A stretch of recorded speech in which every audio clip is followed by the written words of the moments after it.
My name is Jeffrey Apiakran Manu. My company is Light Creative Branding based in Accra, and you're watching AFK Insider.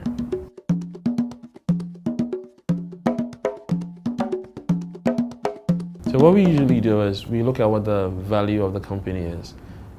Because if, for example, a company is all about communicating value in terms of peer-to-peer networking or business-to-business marketing, if we look at those values and we see that that's what the brand is about, or they're about customer service, we can build campaigns driven by customer service, or we can build campaigns driven by their family values, for example. So what we usually do is that we pair customers with the values of the brand. So for example, if I was a photographer, for example, I would easily go to places where people go to before they get married and have some kind of arrangement with them. And back home, for example, people usually go for counseling for months before they get married. I would go to those counselors, I'll go to those institutions that do these things and have some kind of collaboration with them or partnership or business development platform with them, so that since they get a good stream of people who are going to take that step in the next 6 months, a year, it works perfectly for my business. So these are people who you don't have to convince to like your products. They share the same values with you, or they will at some point. So it works perfectly. Back home, social media works pretty well. And because we live in smaller cities than in like other parts of the world, word of mouth spreads pretty fast. And I believe one of the reasons for advertising or branding or any kind of communications in the first place is to spread word of mouth. So we tell stories that other people can repeat. So for example, I have a client who, for the longest time, she's been in business for maybe about 12 years, and she has a little bakery shop. And for the longest time, she was spending so much money on paper advertising and newspapers and so on and so forth.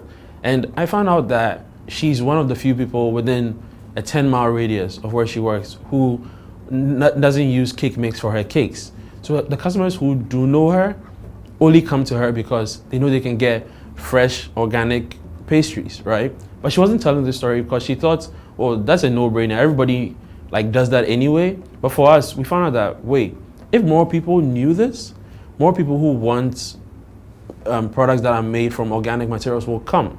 So what we decided to do was that we scrapped the advertising in above the line media, and we created recipe cards for her.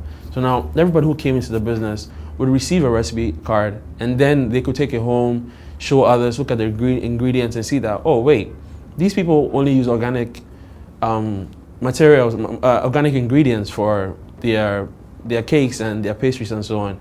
And that shut up her business by like hundreds of customers, just because we told one story that she had had for 12 years but had never told. And we did this with direct marketing, and that worked pretty well. We also had another brand that had good social media presence, but they didn't know how to scale their social media presence. So what we did was we had events on colleges, and then we would get pictures of the people who had patronized the brand and have them put it on their social media.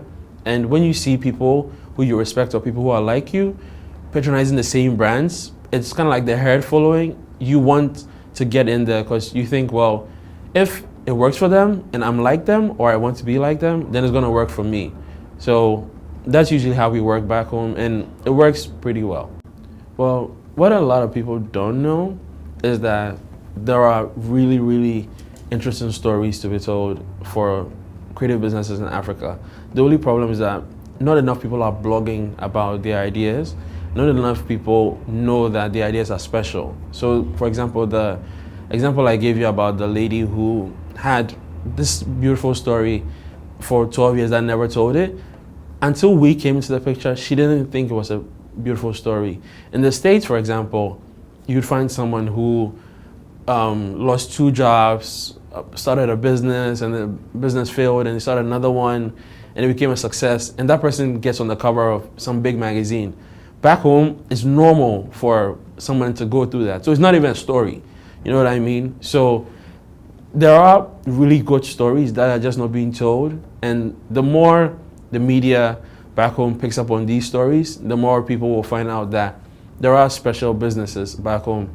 I've met so many entrepreneurs who are doing really, really well back home, but there's no entrepreneur magazine or Forbes or Wall Street Journal to come and interview them.